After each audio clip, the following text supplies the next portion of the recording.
Quand il descend, oui, tout s'arrête. Il y a transfert entre ciel et terre. Quand il descend, l'atmosphère change. Il y a transfert entre ciel. Quand il descend, oui, tout s'arrête. Tout s'arrête. Il y a transfert entre ciel et terre. Quand il descend, l'atmosphère change. Il y a transfert entre ciel et terre. Quand il descend, oui, tout s'arrête. Il y a transfert entre ciel et terre. Quand il descend, l'atmosphère change.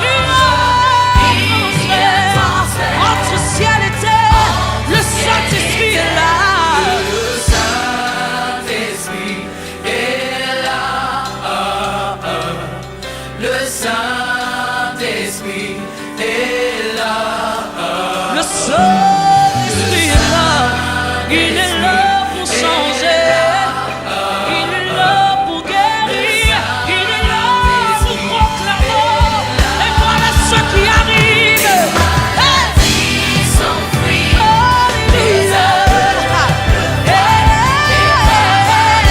Les paralytiques sortent de joie, les stériles enfants, les sourds par sa puissance, les maladies sont prises. Alléluia. Les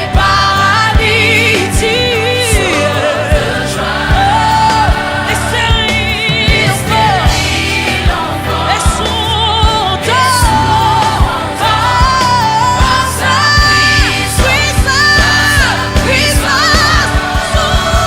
sous l'Esprit de Dieu.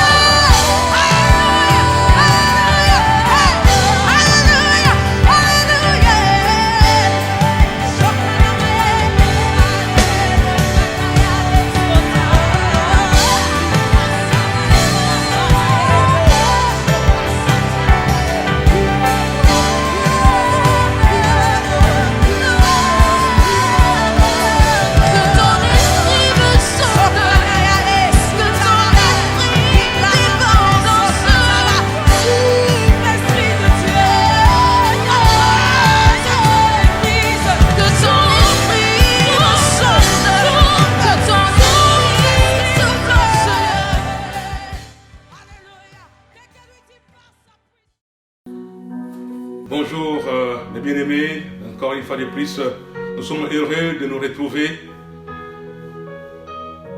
et nous bénissons le Seigneur pour cette journée merveilleuse qu'il nous a accordée et nous vous saluons en même temps aussi au nom de notre Seigneur Jésus-Christ. Aujourd'hui, j'aimerais sans plus tarder lire un texte qui va nous servir de notre exhortation qui se trouve dans le livre de Josué au chapitre 2, nous lisons les versets 1 et puis nous allons sauter pour prendre les versets 8 au verset 11. Josué chapitre 2. Josué fils de Nun fit partir secrètement de Sittim des espions en leur disant: allez examiner les pays et en particulier Jéricho. Ils partirent et ils arrivèrent dans la maison d'une prostituée qui se nommait Rahab, et ils y couchèrent. Les versets 8 à 11. Avant que les espions se couchassent, Rahab monta vers eux sur le toit et leur dit: l'Éternel, je le sais, vous a donné ce pays. La terreur que vous inspirez nous a saisis, et tous les habitants du pays tremblent devant vous.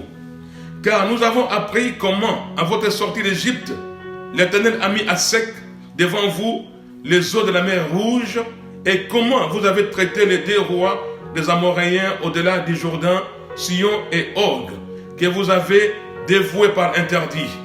Nous l'avons appris et nous avons perdu courage. Et tous nos esprits sont abattus à votre aspect. Car c'est l'Éternel votre Dieu qui est Dieu en haut, dans les cieux et en bas sur la terre. Amen. Quel texte merveilleux. Oui Seigneur, nous te bénissons pour cette parole. Nous te prions Père Tout-Puissant de nous aider à saisir ta pensée. Et surtout Père, préparer nos cœurs pour recevoir cette parole. Nous te le demandons au nom de Jésus-Christ. Amen. Voilà, bien-aimés, ce texte qui nous parle de deux espions.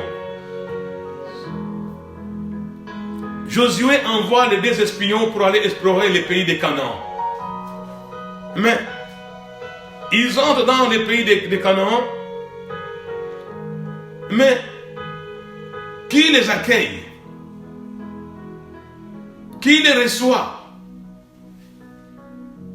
Ils atterrissent dans la maison de Rahab, la prostituée. Et je me dis, mais est-ce que Dieu ne pouvait pas conduire les pas de ces espions ailleurs, dans la maison de quelqu'un d'autre? Mais non, Dieu va les amener là-bas, chez Rahab, la prostituée, une femme. Une femme. Et à l'époque, vous savez, la femme n'avait pas de la valeur. La femme n'avait aucune valeur. Même un animal valait plus qu'une femme. Et pas seulement, c'était une femme et de surcroît une prostituée. On peut se poser des questions, mais comment Dieu peut conduire ses enfants dans la maison d'une prostituée? J'aimerais nous dire aujourd'hui, bien-aimés, que lorsque Dieu veut nous faire entrer dans les plans qu'il a arrêtés pour nous, il peut orchestrer des rencontres qui peuvent sembler bizarres. Des rencontres bizarres. Je ne suis pas en train de dire que pour que Dieu nous fasse entrer dans une autre nouvelle dimension, nous devons aller chez les prostituées. Mais c'est quelque chose que Dieu lui-même a orchestré. C'est une rencontre divine, un plan divin. Parce que Dieu avait un plan avec Rahab, comme il avait un plan aussi avec Israël. Il voulait que Israël entre en possession du territoire promis. Et en même temps, Dieu avait un plan pour Rahab, parce qu'il voulait que Rahab soit sauvée. Donc il y a des rencontres que Dieu lui-même orchestre, que Dieu lui-même prépare. Ça arrive que nous fabriquons des rencontres.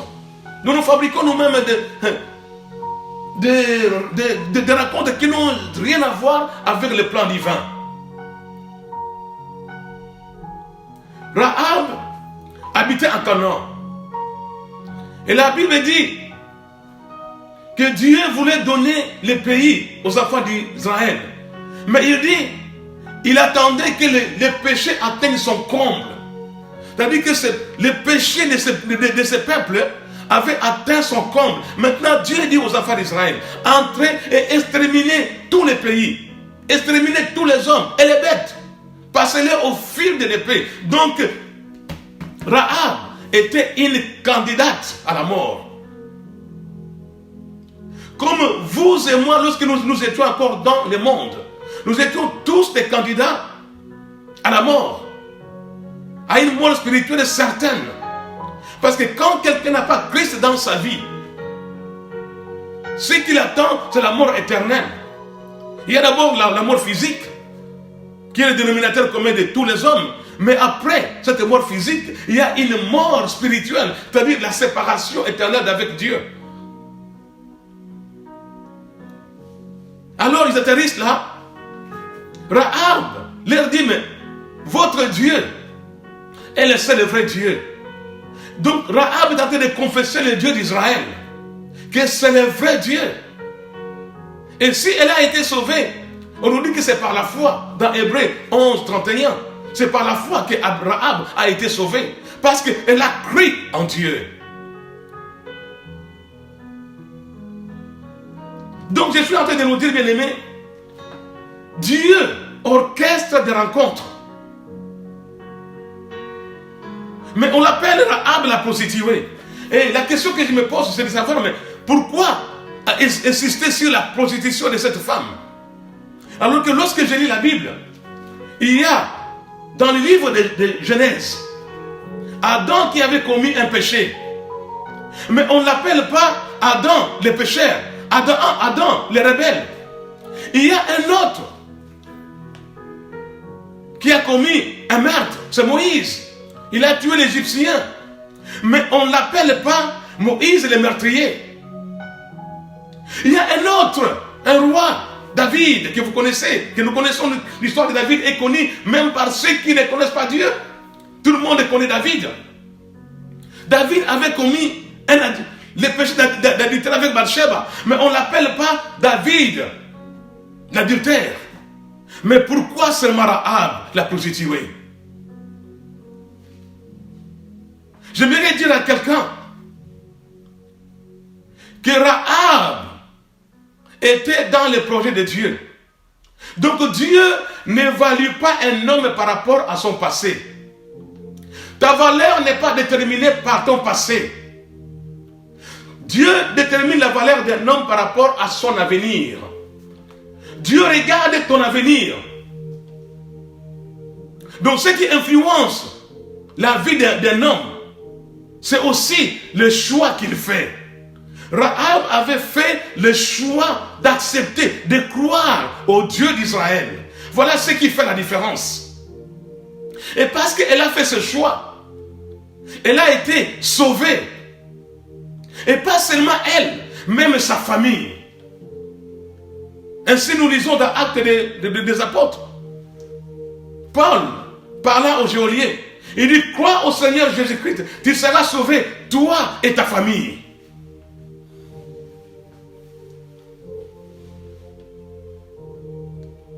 Dieu ne regarde pas à ton passé, Dieu regarde à ton avenir. Ce n'est pas ton passé qui l'intéresse. Cette femme ayant reçu les espions, et lorsqu'Israël est entré pour occuper le territoire, cette femme a été épargnée, ainsi que toute sa famille.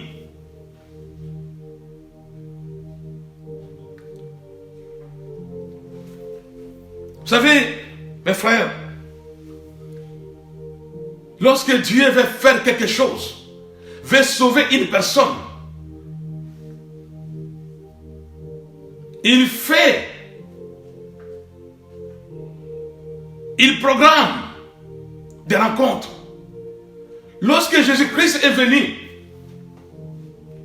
je vais nous dire que nous devons rencontrer les Rahab que Dieu a prévu de sauver. Jésus vient sur terre.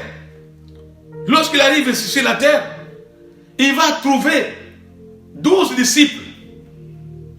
Et parmi ces disciples, il y avait un certain Matthieu, le collecteur d'impôts. Et vous savez, les collecteurs d'impôts n'étaient pas aimés du peuple d'Israël, n'étaient pas aimés du peuple juif. Tout simplement parce qu'il était considéré comme un collabo. Donc il n'avait pas droit d'entrer dans les temples. Donc cet homme, même si il voulait aider un mendiant par exemple, les mendiants ne prenaient pas l'argent des collecteurs d'impôts parce que son argent était considéré comme souillé. Parce que lui-même était souillé. Donc tout ce qu'il avait était considéré comme souillé. Même une prostituée ne pouvait pas accepter de sortir avec un collecteur d'impôts. Alors c'est un homme comme ça que Jésus va choisir. Parce que lorsque Jésus regarde le collecteur d'impôts qui est Matthieu, il ne voit pas son présent. Il est tenté de voir le futur de Matthieu. Ce qu'il va devenir dans son royaume. Vous savez, si Dieu s'attardait à notre passé, mes frères, qui serait sauvé? Moi, le premier, je ne le serais pas. Je ne serais pas en train même de faire l'exhortation aujourd'hui. C'est parce que Dieu ne s'est pas arrêté sur mon passé que je peux me trouver devant vous aujourd'hui. Dieu a effacé mon passé. Mon passé est passé. Alors, ne t'appuie pas sur ton passé. Ne regarde pas à ton passé parce que Dieu veut faire de toi un homme de valeur, une femme de valeur par rapport à son royaume. Qui pouvait s'imaginer que les 12 seraient considérés comme la lumière des nations, comme les sels de la terre. Des gens qui n'avaient aucune formation théologique, mais Dieu a fait des piliers de l'évangile. des monuments de l'évangile. Ils ont été utiles, des instruments entre les mains de Dieu. Alors que c'était des gens qui n'étaient pas considérés en Israël. Ils n'avaient pas été dans une grande école. Mais ce sont ceux-là que Dieu a choisis. Pas par rapport à leur passé, parce qu'ils regardaient à leur avenir. Alléluia. Il y a une femme encore dans la Bible que nous trouvons dans Luc au chapitre 8, le verset 2. Je vais lire rapidement Luc 8.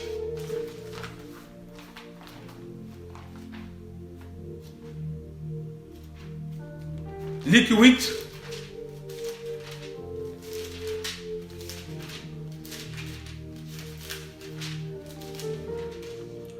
Le verset 2. Les 12 étaient avec lui, et quelques femmes qui avaient été guéries d'esprits malins et de maladies. Marie dite de Magdala, de laquelle étaient sortis 7 démons. Jeanne, femme de Chouza, intendant d'Hérode. Suzanne et plusieurs autres qui l'assistaient de leurs biens. La Bible dit, cette Marie de Magdala était possédée par des esprits impurs. Mais Jésus a chassé les esprits impurs. Regardez ce que cette femme est devenue par la suite. Allons dans l'évangile de Jean au chapitre 20, le verset 16. L'évangile de Jean, chapitre 20, le verset 16. Qu'est-ce qu'il nous est dit?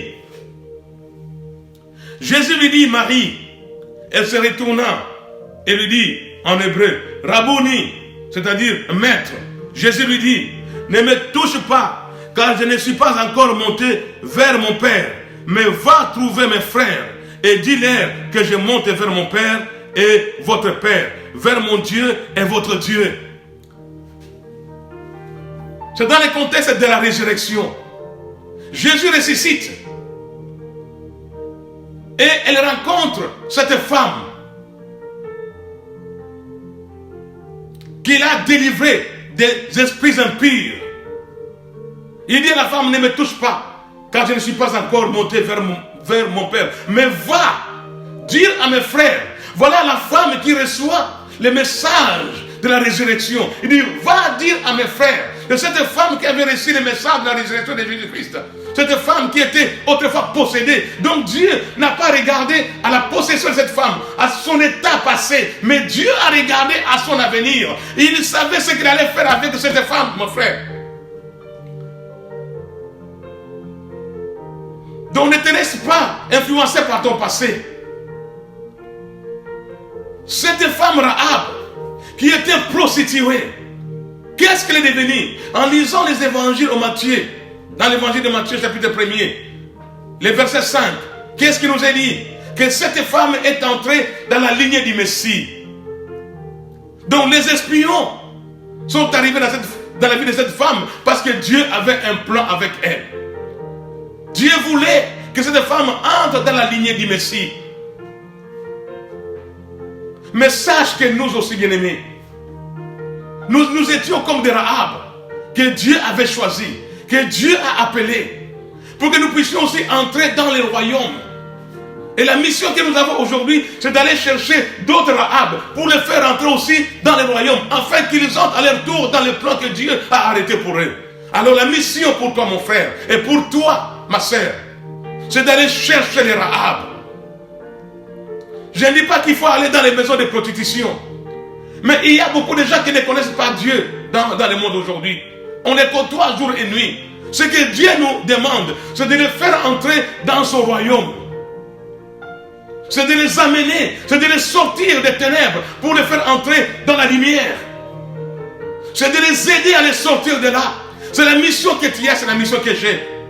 Regardons ce qui se passe dans le monde aujourd'hui. Tous ces morts emportés par ce virus. Tous ces morts, combien sont-ils sauvés parmi eux? De tous ceux qui ont quitté cette terre, combien sont-ils sauvés?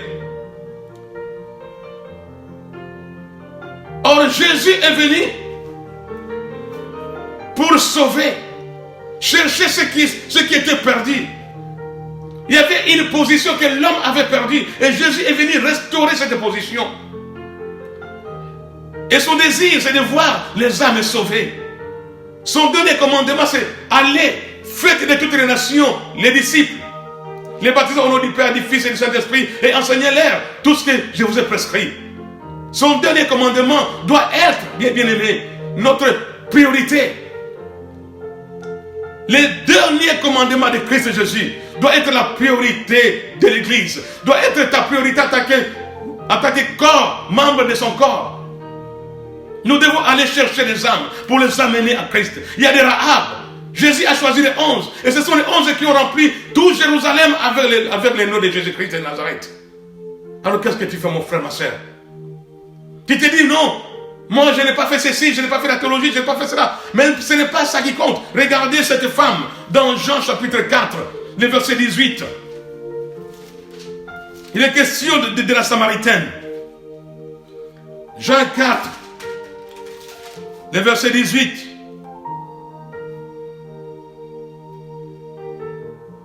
Même à partir du verset 17. La femme répondit, je n'ai point de mari. Jésus lui dit, tu as eu raison de dire, je n'ai point de mari. Car tu as eu 5 maris et celui que tu as maintenant n'est pas ton mari. En cela, tu as dit vrai. Cette femme qui a échoué dans son mariage, qui a divorcé plusieurs fois, mais Jésus-Christ n'a pas regardé à son passé. Jésus est en train de voir l'avenir de cette femme. Son avenir. Donc il y a mes frères et sœurs, il y a des rencontres que Dieu orchestre. Dieu a mis sur ton chemin des hommes et des femmes. Toi tu es en train de voir leur passé sombre. Quand tu te dis mais c'était une prostituée, c'était un voleur, il a fait ceci, il a fait cela. Mais ce n'est pas ça qui compte pour Dieu. Parce que si c'était le passé, on ne serait pas là aujourd'hui. Mais Dieu regarde à notre avenir, mes frères et sœurs. Dieu regarde à l'avenir. Sinon, il ne nous aurait pas pardonné. Si Dieu a effacé notre passé, s'il nous a pardonné, c'est parce qu'il a regardé à notre avenir, à notre futur. Alors, Dieu t'a pardonné parce qu'il a vu ton futur. Alors, toi aussi, pardonne. C'est lui qui t'a fait du mal. Et prêche-lui l'évangile. Prie même pour ton ennemi. Le monde se meurt aujourd'hui. Le monde sombre dans le chaos. Alors c'est à toi de relever les défis. Dieu compte sur toi, mon frère, ma soeur. Dieu compte sur l'église aujourd'hui. Et tu es membre de cette église sur laquelle Dieu compte. Lève-toi, mon frère. Lève-toi, ma soeur. Il y a des prostituées. Il y a des Rahab que Dieu veut sauver. Il y a des pécheurs que Dieu veut amener au salut. Et toi qui m'écoutes maintenant, qui est peut-être dans le mal, ce qui fait la différence avec Rahab, c'est le choix. C'est vrai que Dieu n'évalue pas un homme par rapport au passé, mais il évalue un homme par rapport au choix qu'il fait. Quel est le choix que tu fais aujourd'hui? Quel est le choix que tu fais? Est-ce que veux-tu aller en enfer ou bien veux-tu aller au paradis? C'est un choix. La Bible dit, Dieu met 2 chemins, le chemin de la vie et le chemin de la mort. Alors choisis la vie. C'est un choix. Et nous qui avons fait le choix de la vie, aidons aussi les autres. Aidons les autres à faire ce bon choix. Voilà, mes bien-aimés, la petite exhortation que j'avais pour nous aujourd'hui. Que Dieu nous bénisse et nous garde. Soyez bénis en Christ Jésus. Amen.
Nous déclarons qu'il